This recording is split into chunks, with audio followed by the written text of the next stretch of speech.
جہاں تک اسٹیبلشمنٹ کے ساتھ یا فوج کے ساتھ بطور ایک ادارہ تو کبھی بھی لڑائی نہیں تھی نا. وہ عمران خان کی آپ پچھلے سال کی تقریریں اٹھا کے دے دیں, ہر تقریر کے اندر وہ کہتے تھے کہ جو پاکستان کی فوج, ایک طاقتور فوج پاکستان کی ضرورت ہے. یہ نہ کہیں پھر وہ ایک چینل آپ کا فیوریٹ چینل ہے, وہ ہر وقت ان کی وہ تمام تقریریں چلاتا ہے جس میں لگتا تھا کہ باجوہ صاحب رام کو اوتار ہیں دنیا میں اور بس وہی سب سے اچھے آدمی, تو پھر وہ تقریریں ہم چلائیں, کون سی چلائیں؟ میں وہی تو آپ سے کہہ رہا ہوں. Which Imran Khan do we believe? دونوں ایک ہی ہے. اس سے ثابت کیا ہوتا ہے؟ اس سے ثابت یہ ہوتا ہے عمران خان کے سامنے آپ اچھا کام کریں گے, وہ کہیں گے آپ اچھا کر رہے ہو. وہ ایسا کام کریں گے جو ان کے خلاف میں اچھا نہیں ہے, ان کے خیال میں اچھا نہیں ہے, تو وہ کہنے گے آپ اچھا نہیں کر رہے. ملتا ہے کہ اگر ایک army chief serving army chief ہو تو بہت اچھا ہے, اگر ریٹائر ہو جائے تو بہت برا ہے, سے یہ مطلب ہی نکلتا ہے. نہیں, یہ تو مالک مجھے کسی اور نے پریس کانفرنس میں بھی پوچھا تھا, میں نے کہا یار اگر آپ کے خیال میں عمران خان نے یہ بات کرنی شروع کی ہے جنرل باجوہ کے ریٹائر ہونے کے بعد, تو پھر شاید اب پچھلے 8 مہینے پاکستان میں نہیں تھے. تو وہ یہ الزام تو آپ نہیں لگا سکتے. چاہتے کیا اب اصل جو آپ کا سوال کیا دیکھیں, اس وقت ایک عام جمہوری عمل کے ذریعے یہ حکومت نہیں آئی ہوئی. یہ حکومت آئی ہوئی ہے ایک عمل کے ذریعے جس کو پاکستان کی 70% آبادی جو ہے وہ مسترد کرتی ہے. وہ مانتی نہیں ہے کہ یہ جمہوری عمل ہوا ہے, وہ کہتے ہیں بیرونی مداخلت ہوئی ہے, وہ کہتے ہیں کہ حرام کا پیسہ استعمال ہوا ہے. یہ ڈی سٹیبلائزیشن یا تو اس کی لیجیٹیمیسی آ جاتی, 70% پاکستانی کہتے ہیں یار اے مکواس مار دینے پی ٹی آئی لے, مسئلہ سیٹل ہو جاتا. 70% پاکستان کہہ رہا ہے پی ٹی آئی ٹھیک کہہ رہی ہے. جب تک آپ اس ایشو 70% کہاں سے, آپ ہر اوپینین پول اٹھا کے دیکھ لیں. لیکن ایک بات بتائیں, let me be devil's advocate, جب پروسیس ہوا ٹھیک ہے, چاہے پیسے لگے, انفلوئنس ہوا, واٹ ایور, ضمیر جاگ جاتے ہیں. ایم کیو ایم کے بھی آپ کے حق میں بھی جاگے تھے, ایم کیو ایم کے اور باپ کے, تو اس لیے گلہ نہ کریں اگر آپ کے خلاف بھی جاگ گئے. پروسیس تو ڈیموکریٹک تھا نا, ووٹ آف نو کانفیڈنس آیا, آپ ہار گئے. یہ ایک سیکنڈ, ہیلو ادھر ہی رکنا.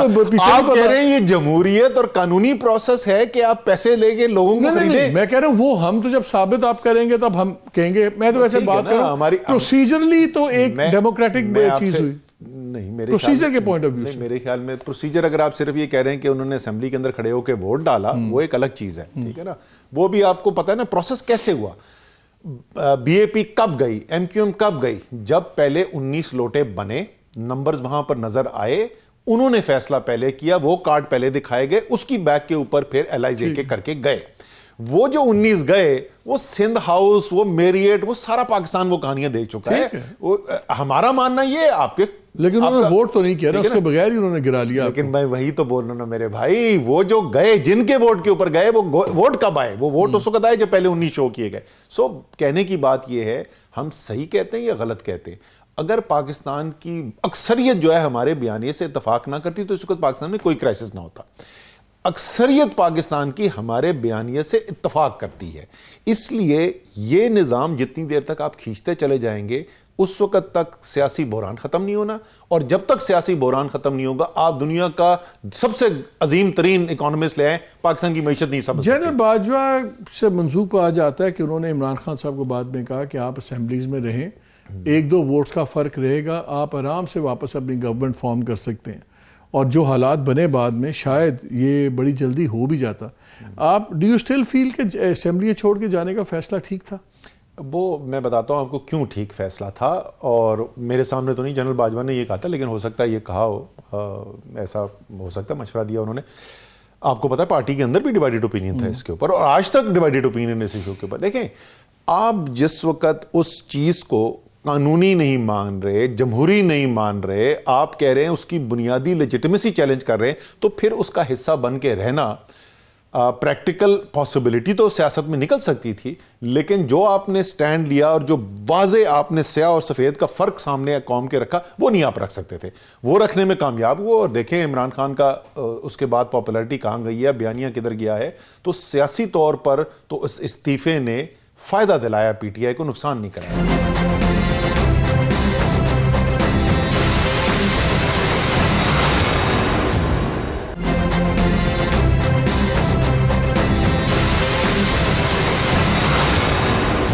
آپ نے پاور کو بڑے قریب سے دیکھا ہے. Your father himself was a very prominent general. آپ نے ساری زندگی, اور جس کو کہتے ہیں آرمی برائٹ ہیں, آپ سارے سسٹم کو سمجھتے ہیں. یہ خان صاحب ہیں, یہ الیکٹورل جو فیلڈ ہے جس کے اندر وہ ٹرانسلیٹ وہیں پہ ہوگا نا. درمیان میں پاور پالیٹکس ہی مائن فیلڈ ہے, یہ پاپولر پالیٹکس ہے, پاور پالیٹکس ہی مائن فیلڈ ہے. نظر ہی آ رہا ہے کہ اپریل سے اب تک جتنی بھی پاور پالیٹکس کی مائن فیلڈ میں چیزیں ہوئی ہیں اس میں کہیں پہ بھی آپ کی چیز مانی نہیں گئی. اگر آپ کے آرمی چیف کے اوپر ہوا کہ ان کو بھی آپ پرولونگ کر لیں, دوسرا پوائنٹ نہ کریں, وہ پوائنٹ ہو گیا. پھر آپ کی جتنی بھی چیزیں ہوئی ہیں آپ کو ریلیف کہیں نہیں ملی. کیا یہ کلیئر نظر نہیں آ رہا کہ اب آپ کا جو اصل ٹف ہے وہ اب اسٹیبلشمنٹ کے ساتھ بن گیا ہے اور یہ ایک سیکنڈری رول پلئنگ میں ہے پی ڈی ایم والے؟ اس وقت جو پاکستان نے بڑا فیصلہ کرنا نا, وہ بڑا فیصلہ یہ کرنا ہے کہ پاکستان میں آگے جو نظام حکومت چلے گا, جو جمہوریت چلے گی, اس کے اندر اسٹیبلشمنٹ کا کیا رول ہوگا اور کیا نہیں ہوگا. یہ بڑا فیصلہ بار بار کہتے ہیں کہ جی یہ بڑی حقیقت ہے اور جو اس کو نہیں سمجھے گا وہ اپنا بھی نقصان کرے گا, پاکستان کا بھی نقصان کرے گا. لیکن کیا اوور نائٹ ان ون بلو آپ کر سکتے ہیں؟ فی الحال نہیں, میں آپ کو ابھی تو پرو کون تو میں نے دیا ہی نہیں کہ اس میں اچھائی برائی کیا ہے. میں یہ کہہ رہا ہوں بڑا فیصلہ پاکستان کا ہی ہے. ٹھیک ہے, ذرا سا اس کو دیکھ لیتے ہیں. میری سٹارٹنگ پوائنٹ میں سب سے پہلے یہ بتا دوں آپ کو, وہ یہ ہے کہ جو اس وقت فوج کا رول ہے پاکستان کی سیاست کے اندر, وہ فوج کے لیے نقصان دہ ہے. یہ میرا ماننا ہے. جیسے آپ نے کہا میں تو فوجی برائٹ ہوں, میری نیچرل ہمدردی ہے اس ادارے کے ساتھ, اور پاکستان کے لیے بھی نقصان دہ ہے. دیکھیں اب پاکستان کی صورتحال دیکھیں. پاکستان ایک مشکل ملک ہے. وہ ایناتول لیون کی کتاب پاکستان ہے ہارڈ کنٹری, واقعی میں ہارڈ کنٹری ہے. جس جغرافیے میں ہم رہتے ہیں وہ ایک خطرناک جغرافیہ ہے. ہم سے کچھ 6 گنا بڑا دشمن ہے ہمارے سر پہ بیٹھا ہوا ہے. اس ملک کے اندر پاکستان کی فوج کا ایک بہت اہم کردار ہے, اور وہ اہم کردار فوج اس وقت تک نہیں پلے کر سکتی جس وقت تک پاکستان کی قوم اس کے پیچھے نہیں کھڑی ہوئی. آپ کی بلوچستان کے اندر جو مسائل چل رہے ہیں وہ آپ کو پتا ہے, اور آپ کو پتا ہے کہ بہت زیادہ خدشات ہیں فوج کے ساتھ. آپ کو کراچی کے اندر جو آپریشن ہوا اس کا ریزیڈول امپیکٹ آپ کو آج بھی نظر آتا ہے. آپ مرج ڈسٹرکٹ جو ہیں, زم اضلاع جو ہیں کے پی کے, وہاں پر آپ چلے جائیں, ملاکنڈ چلے جائیں, آپ کو ابھی بھی وہاں پر وہ خدشات نظر آتے ہیں. اور جو مین سٹریم پنجاب پچھلے 5 سال, اب آپ نان پارٹیزن ہو جائیں, آپ پارٹی کو چھوڑ دیں, پچھلے 5 سال میں پہلے مسلم لیگ نون اور پھر تحریک انصاف نے یہ کہا کہ اسٹیبلشمنٹ نے جو رول پلے کیا وہ نیوٹرل نہیں تھا اور انہوں نے مداخلت کی, جس کی وجہ سے پاکستان کی سیاست میں عدم استحکام آیا. نواز شریف اور عمران خان کو جوڑ لیں, یہ 90% پنجاب ہے. یہ جو اس وقت ہم جس صورتحال کے اندر کھڑے ہوئے ہیں, یہ ملک کے لیے نہ ملک کے لیے اچھا ہے, نہ جمہوریت کے لیے اچھا ہے, نہ فوج کے لیے اچھا ہے. اس وقت اچھا تھا جیسے پریزیڈنٹ الوی نے کہا کہ انہوں نے بڑی مدد کی جی ہماری سینٹ الیکشنز کے اندر اور الیکشنز کے اندر. اس وقت فوج ٹھیک تھی. دیکھیں میں آپ کو وہی تو کہہ رہا ہوں, میں نے آپ کو 5 سال پہلے لے کے گیا. میں یہ کہہ رہا ہوں چاہے مسلم لیگ نون صحیح کہہ رہی تھی یا نہیں کہہ رہی تھی, تحریک انصاف صحیح کہہ رہی ہے یا نہیں کہہ رہی ہے, کہہ تو رہے ہیں نا, یہ حقیقت ہے کہ نہیں ہے. یہ نہ ملک کے لیے اچھا ہے, نہ جمہوریت کے لیے اچھا ہے, نہ فوج کے لیے اچھا ہے. پھر تو آپ کے ہمیں بیٹھ کے پھر تو آپ کے رابطے ہونے نہیں چاہیے اسٹیبلشمنٹ سے. اگر آپ بات نہیں کریں گے, اگر لنک اپ نہیں ہوگا, تو پھر کیسے ایک رولز آف گیم کیسے طے ہوں گے؟ ہم نے یہ نہیں کہا کہ ہم کوئی رسے میں ہم بات نہیں کریں گے. میرے خیال کیونکہ ہم کوئی سازش نہیں کرنا چاہتے تو کوئی چھپ چھپا کے کوئی میٹنگز نہیں ہو رہی ہیں, تو لیکن ہم نے کبھی یہ کوئی فیصلہ نہیں کیا کہ فوج سے بات میں نے سنا ہے کہ اسٹیبلشمنٹ نے ڈائل ڈاؤن کر دیا آپ کا سٹیٹس. اگر پہلے آپ کے بڑے لیڈران بڑے لوگوں سے ملتے تھے تو اب وہ سیکٹر کمانڈر کے اوپر نہیں ان کو کوئی لفٹ کرا رہا. پتہ نہیں, یہ میرے لیے خبر ہے, میرے تک یہ نہیں پہنچی انفارمیشن. کوئی چینجز نہیں ہوئی. نئے آرمی چیف آئے, عمران خان صاحب نے نام لے کے ڈرٹی ہیری کا, یہ کا وہ کا, انہوں نے ڈی جی سی کا نام لیا, ان کا کیا کنٹروورشل ہو گئے, ڈی جی آئی کنٹروورشل ہو گئے. پھر جب آرمی چیف اپوائنٹ ہوئے, ان کی بھی ہسٹری تھی خان صاحب کے ساتھ, اس کا بھی ایشو تھا بعد میں کہ کن سرکمسٹانسز میں خان صاحب نے ان کو ریموو کیا, S D G I and ایوری تھنگ. اب سی جی ایس بھی نئے آئے ہیں, ان کے بارے میں باتیں ہیں. نظر ہی آ رہا ہے کہ جو کرنٹ ڈسپنسیشن ہے وہ کوئی ورٹلی سمپیتھیٹک نظر نہیں آتی آپ لوگوں کے ساتھ. تو اگر ڈسپنسیشن اتنی زیادہ سمپیتھیٹک نہیں ہے اور اس کے باوجود پھر آپ بھی ان کے لیے اور امبیرسنگ پوزیشنز کر دیتے ہیں, ہر دوسرے دن آپ ایک فارمر آرمی چیف کو رگڑتے ہیں, تو انسٹیٹیوشن کو ان کو بھی کوئی ڈیفینڈ کرنا پڑے گا, سب کچھ پڑے گا. تو یہ سیاست I'm just trying to understand کہ خاص صاحب اگر کانسٹنٹلی ڈائریکٹلی اور انڈائریکٹلی اسٹیبلشمنٹ کو ٹارگیٹ کرتے ہیں ود اے ڈسپنسیشن جو ناٹ نیسسریلی آپ کے لیے بہت فیوریبل ہو, اچیو کیا کریں گے اس میں؟ دیکھیں پہلی بات تو آپ نے کہا کہ وہ آپ کے لیے کوئی بہت سمپتھیز نہیں رکھتے ہیں, رکھنی بھی نہیں چاہیے. فوج کی لیڈرشپ کو فیصلے اس بنیاد میں نہیں کرنے چاہیے. ظاہر ہے ان کا ایک ایز اے سٹیزن ایک حق ہے کہ وہ کسی کو ووٹ ڈالیں پولیٹیکل پارٹی کو, لیکن ان کے جو فیصلے ہونے چاہیے وہ اس بنیاد پہ نہیں ہونے چاہیے ہمیں عمران خان اچھا لگتا ہے یا ہمیں نواز شریف اچھا لگتا ہے. پہلی بات تو وہ کلیئر کر لیں. دوسری جو چیز ہے جو آپ نے کہا کہ عمران خان ایک فارمر آرمی چیف کو بول رہے ہیں تو اس کی وجہ سے ان کو رسپونڈ کرنا پڑتا ہے. یار نواز شریف اور مریم تو سٹنگ آرمی چیف کو, سٹنگ ڈی جی آئی کو, سٹنگ کور کمانڈر کو جلسوں کے اندر نام لے کے رگڑتے تھے. اس وقت تو کوئی ہم نے میر جعفر صادق تو نہیں کہا نا, کیا نہیں کہا. یہ گند جنرل قمر جاوید باجوہ یہ گند تمہارا پھیلایا ہوا ہے. وہ کہتے تھے الیکشن چرایا آپ نے. میری جب بڑے سینئر لوگوں سے بات ہوئی فوج میں, نے ایگزیکٹلی میرا آرگومنٹ نہیں تھا, میں کہ انہوں نے بھی تھے کیا گجرانوالے تھے جلسے سے, کہتے یار ہم نے انہیں لائٹر ٹون انہوں نے کہا 3 بار ہی بندے کو ہٹایا, تو اس کے بعد جا کے اس نے یہ کہا کہ آپ نے الیکشن چوری کی ہے. تو عمران خان کے ساتھ ایک جھٹکا ہوا ہے, اس نے میر جعفر, میر صادق اور غداری لگا دی ہے. تیسری دفعہ کا انتظار کر رہے ہیں. نہیں بٹ دیکھیں یہ جو آپ نے کہا کہ ان کو کرنا چاہیے, آرمی چیف نے فیصلے کیے, اس آرمی چیف کے فیصلے سے آپ اتفاق نہیں کرتے, آپ تنقید کرتے ہیں, تو اس میں کون سی اس میں قانون کی خلاف ورزی ہے یا کوئی چیز؟ نہیں اب جو مرضی کریں. میں تو یہ کہہ رہا ہوں, میں صرف یہ کہہ رہا ہوں کہ اس پالیٹکس کا آپ کو بینیفٹ کیا ہے. اچھا آپ تحریک انصاف کے پوائنٹ آف ویو سے دیکھیں, تحریک انصاف کے لیے بھی بڑا فیصلے کا ٹائم ہے. تحریک انصاف نے یہ فیصلہ کرنا ہے کہ پاکستان کی پاور پالیٹکس کی ایک ریالٹی ہے, اس ریالٹی کو دیکھتے ہوئے اپنے فیصلے کر کے سیاست آگے لے کے جانی ہے, یا یہ فیصلہ کرنا ہے کہ یار یہ جو پاور پالیٹکس کی ریالٹی ہے نا, اس سے تو ملک کہیں نہیں جا رہا. اس سے تو ملک یہاں گیا ہے کہ پچھلے 30 سال میں صرف یہ فرق پڑتا ہے کہ کون سا ملک پاکستان سے آگے چلا گیا ہے. سوائے افغانستان کے ہر ملک لٹرلی دنیا کا ہم سے آگے نکل گیا ہے. تو کیا مجھے سلام کہ کیا پھر اس پاور پالیٹکس کی ریالٹی کو کرتے ہوئے اسی لحاظ سے گیم کھیلنی چاہیے جس میں ظاہر ہے جلد حکومت میں آنے کے چانسز بڑھ جائیں گے آپ کے. خاص صاحب نے تقریر کی, ایک طرف محمود خان بیٹھے ہوئے تھے, ایک طرف پرویز الہی بیٹھے ہوئے تھے, تو اس کے بعد پھر 1.5 گھنٹے کے بعد 2 گھنٹے کے بعد اچانک پرویز الہی صاحب کو ریلائز کیا ایز این آفٹر شاک کہ بھئی یہ تو خان صاحب نے بڑی غلط باتیں کرتی ہیں. آپ کے لوگوں سے بات انہوں نے کہا یار نہ تو میٹنگ سے پہلے انہوں نے مہر سے بات کی, بعد میں چائے بھی پی تو گلا نہیں کیا انہوں نے خان صاحب سے کسی قسم کا, لیکن 1.5 گھنٹے کے بعد انہوں نے ایک انٹرویو میں اڑا کے رکھ دیا. وہ ایک میسج نہیں تھا, وہ ایک جواب نہیں تھا انسٹیٹیوشنل آپ کے لیے. نہیں وہ ذاتی بھی ہو سکتا ہے کیونکہ آپ کو پتا ہے اور وہ پبلکلی اکنالج کرتے ہیں, ان کی جنرل باجوہ کے ساتھ بڑی کلوز ریلیشن شپ تھی. ہو سکتا ہے اس کے بعد گلے کا فون کال آیا جنرل باجوہ کا کہ تم ساتھ بیٹھے تھے تم نے کچھ نہیں بولا. میں اسپیکولیٹ کر رہا ہوں. چودھری صاحب ایک ریٹائرڈ آرمی چیف کے لیے ایک فیوچر پرائم منسٹر کو ناراض کرنے کا رسک لیں گے؟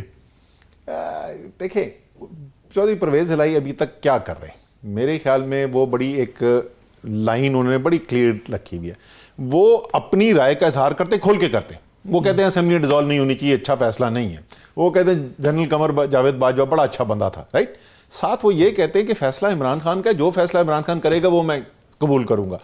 وہ پارٹی میں تو نہیں ہے نا, وہ اتحادی ہیں, تو وہ ایک ایلائی کی جو رول ہے وہ پورا کرتے ہیں, لیکن اپنی انہوں نے شناخت الگ بنائی ہوئی ہے. Fair enough. On a scale of 1 to 10, آپ سیکرٹری جنرل بھی ہیں پارٹی کے, ہر وقت آپ خان صاحب کے ساتھ ہوتے ہیں. آن اے اسکیل آف 1 to 10 آپ کے خیال میں اس وقت آپ کے اسٹیبلشمنٹ کے ساتھ تعلقات کس نمبر پہ کھڑے ہوئے ہیں؟ میرے خیال میں اس وقت کوئی ہمارے اسٹیبلشمنٹ کے ساتھ یا کم سے کم نئی لیڈرشپ کے ساتھ تعلقات کو ڈیفائن کرنا اس وقت قبل از وقت ہے. ابھی ہم کہہ ہی نہیں سکتے, پری میچور ہے, ہم یہ نہیں کہہ سکتے کہ تعلقات اچھے ہیں برے ہیں یا نہیں ہیں, کیونکہ بالکل انیشل پیریڈ ہے. اور آپ کو پتا ہے کہ ایک نیا آرمی چیف آ کے ایک سیٹلنگ ان پیریڈ ہوتا ہے, اس نے اپنی ٹیم کو دیکھنا ہے, پھر وہ جا کے سیٹلنگ ان پیریڈ کے اندر جو باقی سارے بڑے فیصلے تو وہی کی لوگ وہی کر رہے ہیں جو پہلے کے ہیں. صحیح, تو ان کے ساتھ تو آپ کے تعلقات اچھے نہیں تھے. ادارہ ہے, اس کی ایک کنٹینیوٹی ہوتی ہے. اینڈ میں وہی تو بولوں نا, اس لیے میں ہر جگہ یہ کہتا ہوں کہ اس وقت مجھے یہ کہنا کہ پرانی پالیسیاں جو ہیں وہ نئے چیف کے تحت کنٹینیو ہو رہی ہیں یا نہیں, قبل از وقت ہے. میرے خیال میں تھوڑا سا ہمیں اور ٹائم دینا پڑے گا, اس کے بعد پتہ ہو سکتا ہے وہی پالیسی کنٹینیو ہو سکتا ہے اس پالیسی میں کوئی تبدیلی آئے. چلیں اس پہ بات کرتے ہیں. ہمیں کمرشل بریک کا لینے کہا جا رہا ہے, اس کے بعد آ کے ذرا پوچھیں گے کہ فارمر فائنانس منسٹر بھی تھے اسد عمر صاحب, آج جو انہوں نے دعوے کیے ہیں کرنٹ فائنانس منسٹر نے، اس میں کتنی حقیقت ہے؟ انہوں نے سارا ملبہ ان لوگوں پہ ڈال دیا. انہوں نے کہا یہ بیڑا گرک کر کے گئے تھے، اس کا گن میں اٹھا کے پھر رہا ہوں. اس پہ بات کریں گے اس بریک کے بعد. اسٹے ود اس.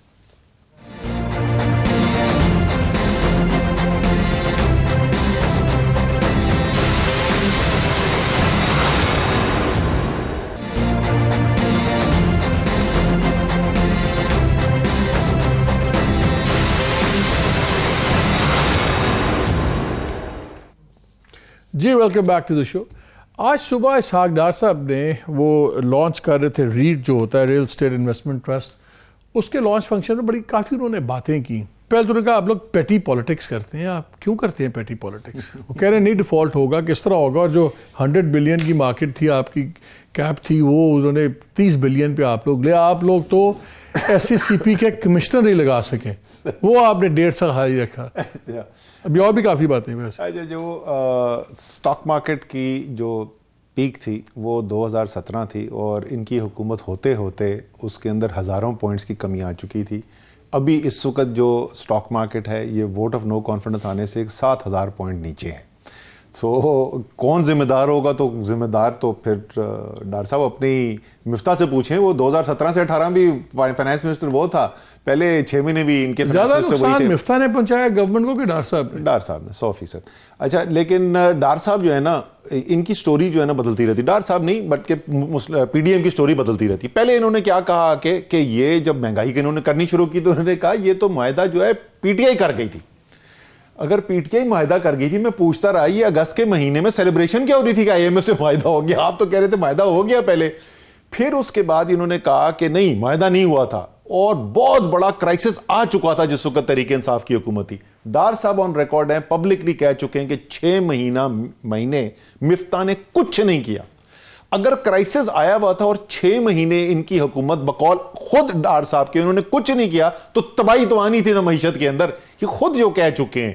جہاں تک وہ ڈیفالٹ کی بات کریں، بیرونی ادائیگیوں کو اگر آپ بر وقت نہ کر سکیں تو اس کو ڈیفالٹ کہتے ہیں. قرض کے اوپر بیرونی ادائیگیوں پہ ہم نے ڈیفالٹ ابھی نہیں کیا ہے، اللہ کرے ہم نہ کریں، ابھی تک نہیں کیا ہے. لیکن اس کے علاوہ جتنی بھی بیرونی ادائیگیاں ہیں ان سب پہ ہم ڈیفالٹ کر رہے ہیں، روزانہ کی بنیاد پر ڈیفالٹ کر رہے ہیں. وہ کہتے ہیں کہ debt to GDP ratio England کا 100% پلس ہے، جاپان کا 250% سے اوپر ہے، یہ امریکہ کا ہے. تو آپ لوگوں کو پرابلم کیا؟ ہم تو خالی 72% پہ. اللہ کے بندے، جو آپ کی ڈیٹ سروسنگ کرنی ہوتی ہے، یعنی قرضوں کی جو ادائیگی کرنی ہے اور اس پہ جو سود دینا ہے، اس کی وجہ سے آپ کو لیکوڈیٹی کا پرابلم آتا ہے. آپ کا ٹوٹل سٹاک کتنا ہے، یعنی ٹوٹل حجم کتنا ہے آپ کے قرضوں کا، اس سے اس کا کوئی براہ راست تعلق نہیں ہے. تو ہو سکتا ہے آپ کے پاس بہت سارے قرضے ہوں اور آپ کی معیشت کے لحاظ سے، لیکن آپ کی جتنی آمدنی آ رہی ہو اس سے جتنی آپ نے بیرونی پیمنٹس کرنی ہے، ادائیگیاں کرنی ہے، وہ کم ہو، آپ کو کوئی مسئلہ نہیں ہوگا. ہو سکتا ہے نسبتاً آپ کا قرضے کا حجم کم ہو، لیکن جو آپ نے ادائیگیاں کرنی ہے اس کے لحاظ سے آپ کے پاس جو آمدنی آ رہی ہے وہ بہت کم ہو، کرائسس ہو جائے گا. تو ڈیٹ ٹو GDP ریشو کا ایکسٹرنل لیکوڈیٹی کرائسس سے کیا تعلق ہے؟ آپ ایک میٹنگ میں تھے، مجھے بتایا گیا کہ اکتوبر کے اندر ایک میٹنگ ہوئی تھی پچھلے، اور اس میں آپ شاید آئی تھنک آرمی چیف بھی تھے، آئے، آپ بھی اس میٹنگ میں تھے، دوسرے لوگ بھی تھے، اور وہاں پہ آپ کو کہا گیا کہ جس سپیڈ سے یہ ہیٹ اپ ہو رہی ہے اکانومی، اس کو تھوڑی سی بریکیں لگائیں ورنہ یہ کرائسس ہو جائے گا. اور بلکہ شاید اس وقت پرائم منسٹر عمران خان نے کہا کہ یار اچھا ہے اگر 6% پلس ہو رہی ہے، بڑے لوگ پیسے کما رہے ہیں، سب کچھ، تو جی وہ روپوں میں آپ امپورٹ آپ روپوں میں رہے ہیں، زیادہ آؤٹ فلو ڈالرز میں ہو رہا ہے، تو یہ اس پہ بریکس لگوائیں ورنہ یہ الٹیمیٹلی ڈیزاسٹر ہوگا. ایسی بات ہوئی تھی؟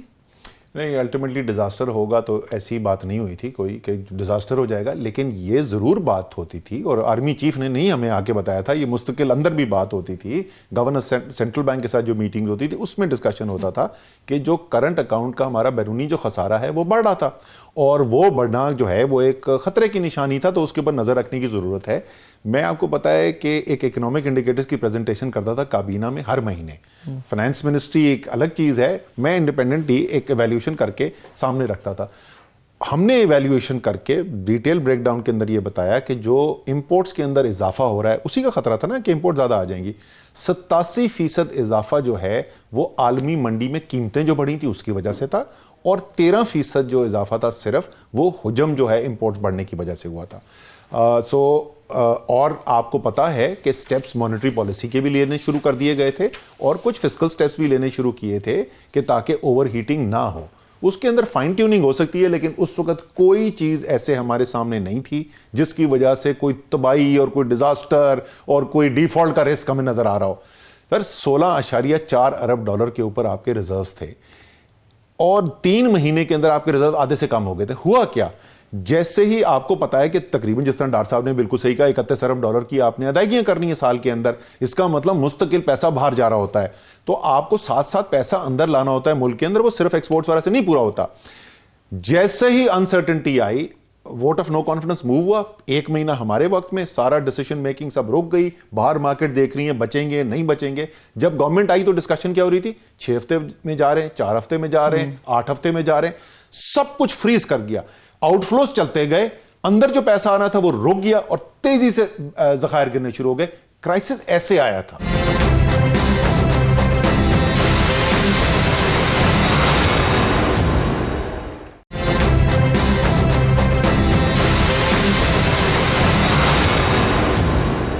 ساڑھے 3 سال آپ لوگ گورنمنٹ میں رہے, آپ لوگوں نے ایک بھی جب ان سے بات کریں IMF کے لوگوں سے دوسروں سے, انہوں نے کہا کہ جی سب سے بڑا فیلئر تھا جو آپ نے کوئی بھی پرائیویٹائز چیز نہیں کی.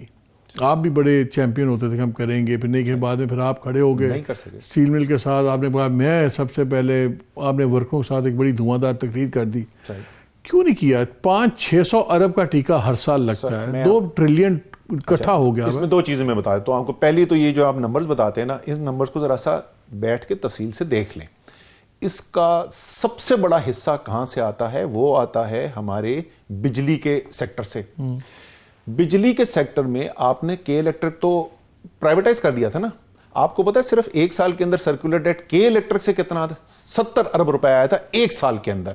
وہاں پر سٹرکچرل پرابلم اونرشپ کا نہیں ہے. کہتے ہیں کہ آپ نے بہت بڑی ریلیف الائی کرے کے الیکٹرک کو, کہ جو انہوں نے $1 بلین کی انویسٹمنٹ کرنی تھی وہ آپ لوگوں نے اس کو ریلیف دے دیا کہ they don't have to invest. خدا کی قسم کتنے بڑے کھوتے ہیں. ہمارا سب سے بڑا پرابلم پتا کیا تھا آپ کو پتا ہے کہ ضرورت سے کیپیسٹی لگ گئی, آپ استعمال کریں یا نہ کریں آپ نے ادائیگی پھر بھی کرنی ہے. وہ کہتے ہیں کہ نیا پروجیکٹ الاؤ کر دو, اس پہ بھی فکس پیمنٹ کرو ان کو, اور آپ کے پاس جو ہے یہ ادائیگیاں کھڑی رہیں, آپ کی بجلی نہ بیچے, وہ پرائیویٹ سیکٹر والا بجلی بیچے. بالکل روکا تھا اور پاکستان کے اربوں روپے بچائے تھے. لیکن میں واپس جو آپ سے بات کر رہا تھا نا کہ جو صورتحال ہمیں وہاں پر نظر آ رہی تھی اس کے اندر پرائیویٹائزیشن ضروری ہے. ٹھیک ہے, انڈیویجول ایسٹ کے اوپر بحث ہوتی ہے فلانا ہو یا نہ ہو.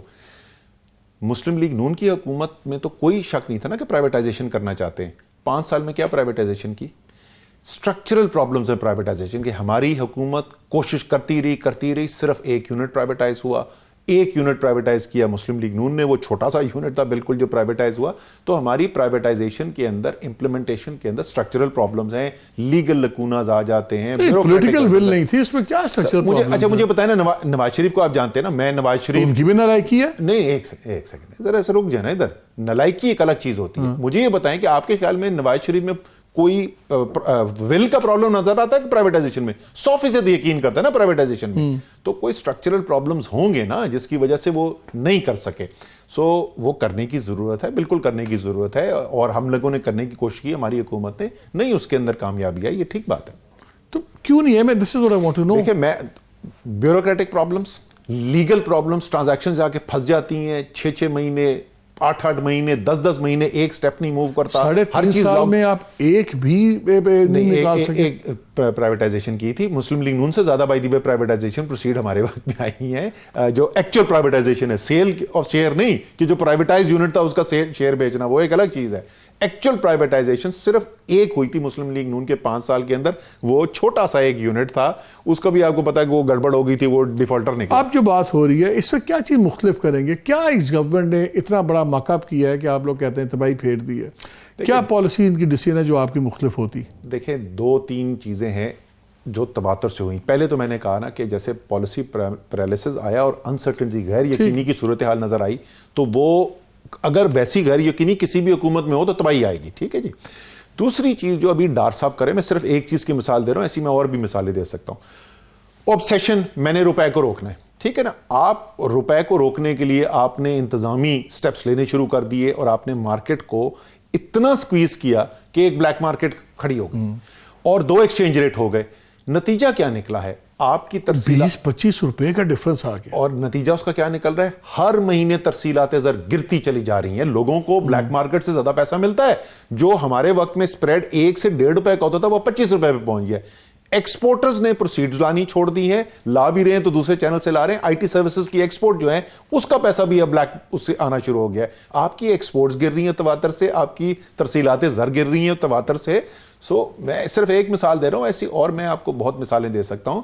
پروڈکٹیو سیکٹر کے اوپر جو فوکس تھا ایک انڈسٹری کو چلانے کا, 12% کے اوپر لارج اسکیل مینوفیکچرنگ گرو کر رہی تھی, 8 مہینے میں منفی آ گئے, نیگیٹو. اتنی بڑی تباہی لے کر آئے ہیں.